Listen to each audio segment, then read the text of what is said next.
And ito guys, this is abundance of happiness. Ito yung combo. Angel number 1010 guys, no? Pero ito yung combo ng kasaganaan sa kaperahan, abundance of money, wealth and riches, and this is abundance of love and happiness. So parehas na energy pagdating sa kaperahan and pagdating sa pag-ibig mga kapiksi. Excuse me.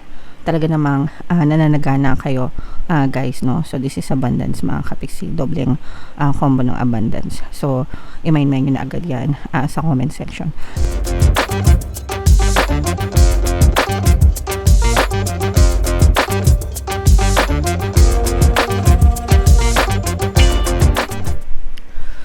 Hello guys, hello Taurus, welcome back to Pinay Pixie Tarot. Ang pamagat ng episode natin for tonight is full moon kapalaran para ngayong August to September para sa Taurus, Sun, Moon, Rising, Sign, and Venus. Unahin natin tong deck na to guys, tingnan natin yung mga mensahe sa inyo. By the way mga kapiksi, ang full moon natin ngayong August ay sa August 9 mga kapiksi. Tapos yung next na full moon naman natin ay sa September 7. So ang reading na to ay para sa period na yan. And ang pamagat ng ating full moon ay Sturgeon Moon mga kapiksi. So ito yung ating moon message para sa inyo guys. You and your loved ones are safe and protected mga kapiksi, no? So palagi nyo yung tatandaan na bawat isa sa atin ay may mga spirit guides mga kapiksi simula nung mga pinanganak tayo, and ganoon din yung mga mahal natin sa buhay. So ang number one role ng mga spirit guides natin is gabayan tayo, protektahan tayo, and tulungan tayo sa panahon ng ating mga pangailangan guys. So you're always safe, you're always protected mga kapiksi. Pero syempre kailangan protektahan nyo rin yung sarili nyo palagi mga kapiksi. Avoid any negative and toxic na situation guys. Okay, so attune to the moon guys, make sure you put family first. Make sure na priority natin palagi yung mga mahal natin sa buhay, especially yung ating pamilya mga kapiksi. Additional meanings for this card guys: let someone get a bit closer to you. So kung merong mga ibang tao na gusto makipag-close sa'yo, give them time, no? Give them time mga kapiksi na maging malapit sa inyo guys. Okay, a new cycle is starting for you, for your child or children. Kung may mga anak kayo mga kapiksi, no? Nag-start sila ng panibagong chapter sa buhay nila guys. So yung mga anak natin, hindi naman natin makakontrol yan. Mga yan, ang magagawa lang natin for them is to guide them, no? At least guide them para hindi sila maligaw ng landas mga kapiksi. It's time to review your goals. Have they changed? Ito guys, no, kasi August na, nasa third quarter na nga tayo ng 2025 guys, and second half, no, ng 2025 naman. So may mga times na yung mga goals na siniset natin is nag-iiba mga kapiksi, kasi nag-iiba rin yung gusto natin. So kung nag-iba yung goal nyo, dapat nag-iiba din yung mga strategies nyo mga kapiksi. Okay, o yung mga plano nyo, dapat ina-adjust nyo para makater yung mga bagong goals and desires nyo. Okay, meditation will help you banish your insecurities mga kapiksi. So para mawala yung mga insecurities nyo and kumalma yung mga isip nyo guys, meditation is the key. Okay, and spending time near water will bring you peace and answers. So sometimes okay lang yung kung yung lugar nyo is malapit sa mga tubig, dagat, ganyan, you can go somewhere para ma-cleanse kayo mga kapiksi, and makapag-recharge din ng inyong energy guys. Okay, makakatulong din yon mga kapiksi. Yeah, so Comment down below if feeling nyo naka-resonate kayo dyan sa message na yan, mga kapiksi. So, shuffle natin to guys. Hanapin natin yung energy nyo. And habang sinashuffle ko to, panoorin nyo muna yung video natin regarding sa ating paano mag-manifest ng abundance video course. Kapiksi, sawa ka na ba sa mga struggles at hirap sa buhay mo? Masipag ka ba at masikap sa buhay ngunit hindi ka pa rin umaasenso? Ilang beses ka na bang nag-attempt magnegosyo at mag-invest pero palagi ka pa rin nalulugi? Sa pagkakataon na ito ay maaaring may subconscious beliefs ka na nagiging balakid sa iyong pag-unlad at pagyaman. Introducing, paano mag-manifest ng abundance video course. Dito ay matututunan mong ma-overcome ang mga balakid mo para tuluyan ka ng umunlad, umasenso, sumagana, maging matagumpay, successful at maswerte sa iyong kabuhayan, pera, trabaho, negosyo sa lapi at kaperahan ng bonggang-bongga. Dali, mag-send na ng email sa pinoypixie@gmail.com at simulan na ang iyong pagyaman ngayon. Alright, so sa lahat ng gusto mag-avail ng course guys, naka-flash sa screen nyo. Una, meron tayong paano mag-manifest ng abundance video course.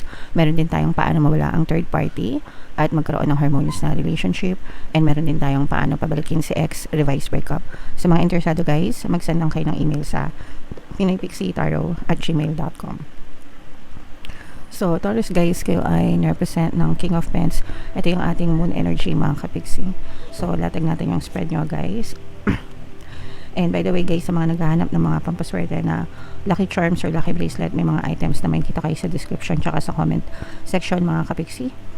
Check out nyo na kung gusto nyo. Ito yung mga sample na products guys. Ito yung Aventurine and ito naman yung Citrine guys. Napakagandang combo for pampaswerte. Wow, so this is a very positive energy, although may negative energy dito guys, no?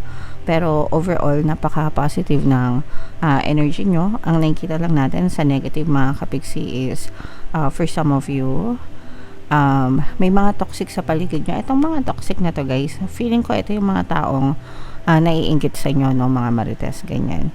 Kasi for some of you guys, if not all, sobrang ganda ng status ng buhay nyo, mga kapiksi, okay?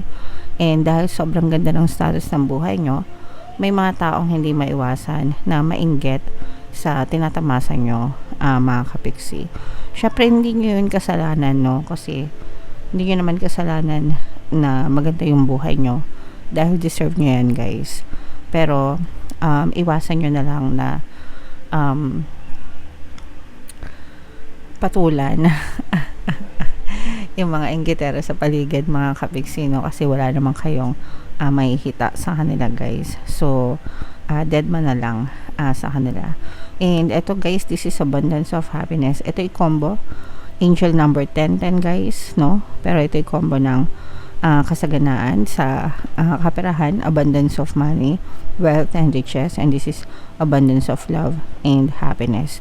So parehas na energy pagdating sa kaperahan and pagdating sa pag-ibig, mga kapiksi. Excuse me. Talaga namang nananagana kayo guys, no? So this is abundance, mga kapiksi. Dobleng combo ng abundance. So i-mind nyo na agad yan sa comment section. And ito nga, no guys, bilang suporta sa abundance of money, may mga financial gains pa, no, na pwede kayong ma-experience. Pag sinabing financial gains guys, dagdag pa, no? Dagdag kita, dagdag income, dagdag na mapagkakakitaan, dagdag na source of income.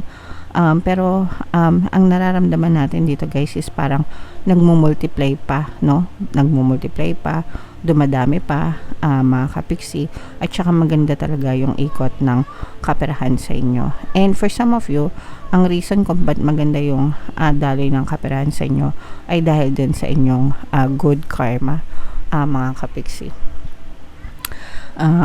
Pagdating sa karma guys, it's an inevitable law of the universe. So good intentions equals good karma, bad intentions equals bad karma. And pero for some of you guys, feeling ko talaga this is a very good karma coming in sa inyo pa, mga kapiksi. Alright? And for some of you, maaring may mga bagong offer. Ito guys, feeling ko magkakaroon ng movement, no? Movement, paglipat. Pwedeng mag-transfer ka ng panibagong trabaho o kaya panibagong lugar, mga kapiksi, kasi parang makakatanggap kayo ng magagandang offer, mga kapiksi. And for some of you, parang tatanggapin nyo yung mga offer na yon na magdadala pa ng additional income or more, parang mas maganda yung mga benefits, guys, kaysa sa current na trabaho nyo. So i-main-main nyo na lahat yan, guys, mga magagandang offer, magandang kontrata, mga more income, more money, tsaka good karma, guys. Okay? Alright, so what else? Tingnan pa natin. This is an earth sign energy, guys. Capricorn, Taurus, Virgo. Wow, grabe. So, for some of you guys, no, ito nakikita natin na magkakaroon ng positive change movement, especially kung na-stuck kayo, mga kapiksi, no, for the longest time. Pero ngayon, magkakaroon na ng magandang pagbabago or changes sa buhay nyo. And itong mga pagbabago na to, guys, ito yung magdadala ng parang simula, no, na pagtupad ng pangarap mo. For some of you guys, parang magkakaroon na kayo ng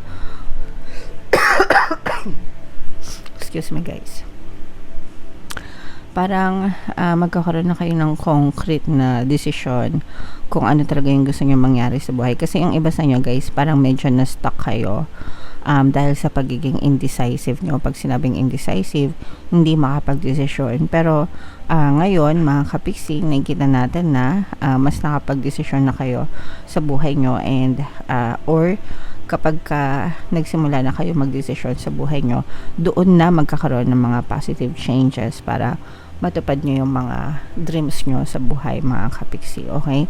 Kasi yung pagiging indecisive, guys, talagang nakakapagpa-stuck yun sa buhay. Kaya dapat talaga importante na alam nyo kung ano yung gusto nyo mangyari sa buhay nyo para tuloy-tuloy yung takbo ng energy nyo, mga kapiksi. Okay?